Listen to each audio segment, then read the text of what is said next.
Hey everyone, and welcome to Making Medicare Fun, where we talk about what to do, what to know, and what to ask now that you're on Medicare. When you get onto Medicare, you have so many questions. And one of those questions should be, are you an organ donor? It's something that I'm talking with our guest here before we started recording that not a lot of people think about when they get older. Should I do this? Do I need to do this?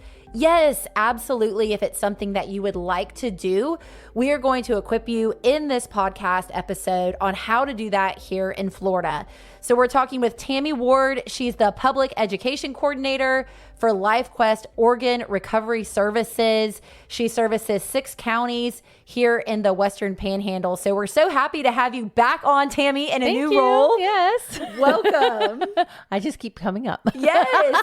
I know. Well, the job that you were at before, we needed you to talk about how to fight off scammers, because that's a whole thing with Medicare. I went from saving people's money to saving people's lives. Saving their lives. Yes. And you are so good at this. So tell us a little bit about what you do, because you are all over the place, traveling to different places, educating people on being an organ donor and how to correctly do it, because there's such a need, right? Yes. My whole job is information about what organ donation really is.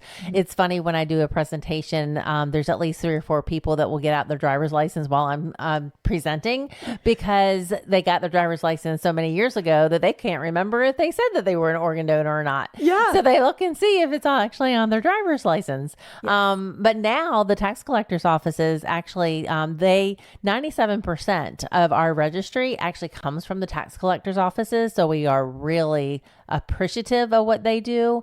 But what they did a few years ago was they still ask the question, do you want to be an organ donor? But now when you say yes, they ask you if you want it on your license or not. So you don't have to have it on your license. So just by checking it, you might have said yes, but if you didn't put it on your license, how are you going to remember? Yeah, you can go to donatelifeflorida.org. That is our registry, and you put in your information and you can find out. The other thing that you can do there, when you sign up with the tax collector's office, they can upload to the registry. They can't take you off the registry. But when you sign up with the tax collector's office, you're signing up for organ, tissue, and eye. Okay. And wait, say that again. Organ, tissue, and eye. So that's not the whole body, is it? For the most part. I mean, because tissue includes veins and valves and corneas and bone and skin. Okay. So for the most part, yeah, the other 2. But if for some reason you don't wish to do one or the other, you do have to go on donatelifeflorida.org to put in your information, and then halfway down there's a drop down menu. Yeah. Some people have an adverse for their own personal reasons. Yeah. And so we give them that option that they can actually uncheck something if they wish to do so. That's wonderful that you all give people the option. Yeah. I mean, when I think about donating, it's like, yes, absolutely. Right. Yes. But something that we were talking about earlier is that there's a need in Florida for organ donors. And that's why you're here today, right? Yeah. We have more than 100,000 people in the United States that currently need organs.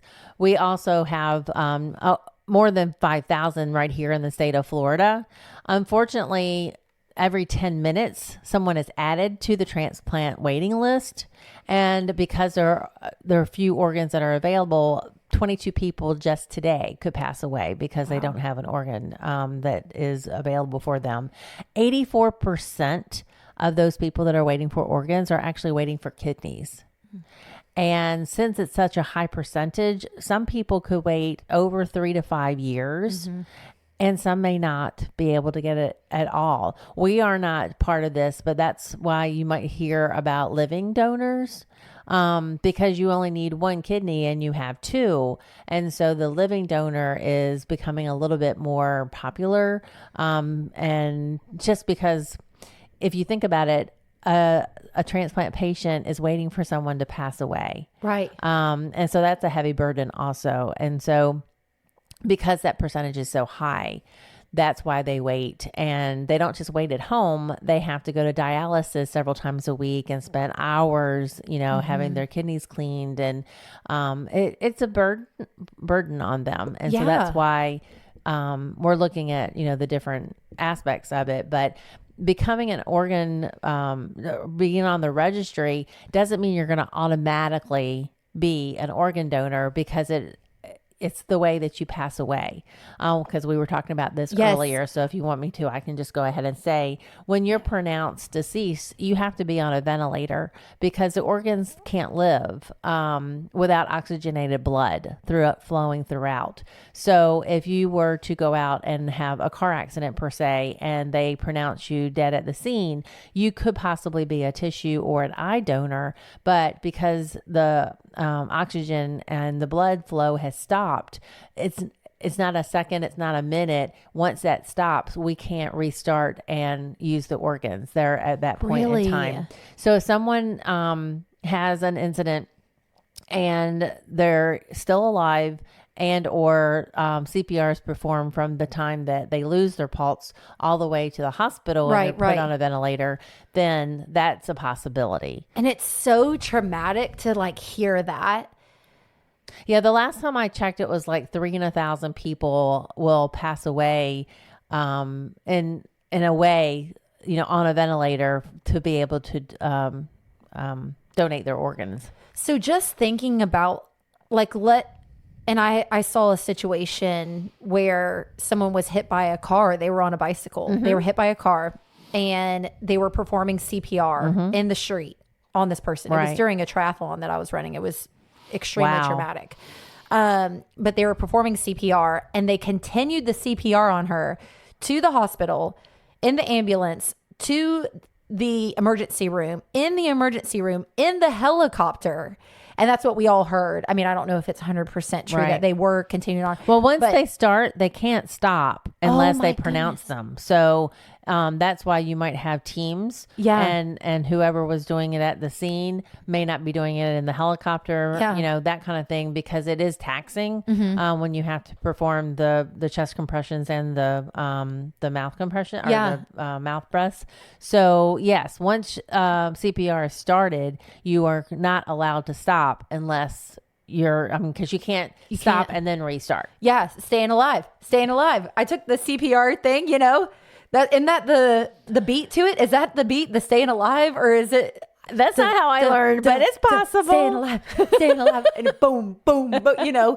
That's some serious arm muscles. Yeah. You've got to be fit, right? But yeah, so then she was pronounced deceased at the hospital later. So that would be a situation where someone who is an organ donor who has, gotten CPR, she could have donated her organ. So you just never know. If they put her on a ventilator. Right. Okay. Because once the family's been notified that there's nothing that the medical team can do for the patient. Yeah. And LifeQuest comes in and talks to the family, that patient then becomes a donor status. So they go from patient to donor, but they may be on that ventilator for a few days because the tests that have to be done to match their organ with a potential patient isn't automatic.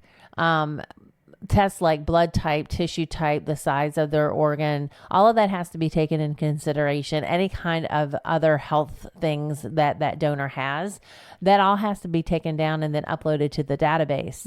An OR, an operating room needs to be available. We have our own surgical team, so they have to, be able to be available. So once the family's told that, once a doctor tells their family, then LifeQuest comes in and talks to them about organ donation.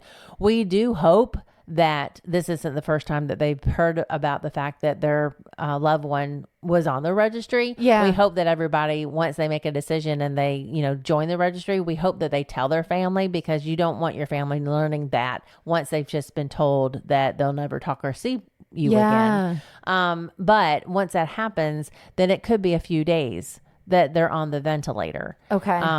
And that's just because of the other things that have to take place. And then of course, once the database matches, then the transplant team is notified. The transplant team then comes to the donor. And so geographically is one of the main reasons, besides the fact that the organs can't live outside the body very long, that we try to do it geographically within the state of Florida, within our area. Yeah. Our area covers Pensacola to Jacksonville and down to Ocala.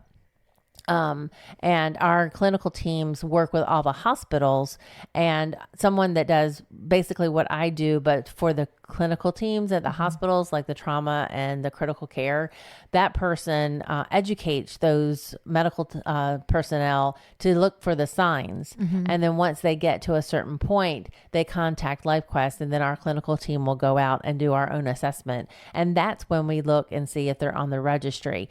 The doctors, the hospitals, the EMTs, nobody has access to the registry except for LifeQuest in this area. Okay. If you want, say, you go to the tax collector's office, they can send it to be uploaded to the registry. They can't take you off the registry. So they don't even have access, except to upload the information. Yeah. So only LifeQuest, as an organ procurement organization in this area, we are the ones that have access. Okay. So clarify this for me. Once I join the registry at the tax collector's office, okay, like on my license, I'm an organ donor. Right. So does that mean that I'm on the registry? Yes. Okay. So there's nothing else that, like, let's say somebody right now takes out their wallet, puts, sees it says heart donor. That means you're good. Like you're an organ donor. If you want to double check it, especially since you did it when you're 16 and now you're like 60, you can actually go online, donatelifeflorida.org, and you put in your name and you put in your driver's license, and your profile will come up. If it's in there. If for some reason it's not, then you can add it at that point. That donatelifeflorida.org is the website where you can join the registry. Donatelifeflorida.org. I will make sure to put this in the description of this podcast. This has been so informative. Is there anything else that you'd like to share with us? Because this podcast is not only for my clients, but for their friends.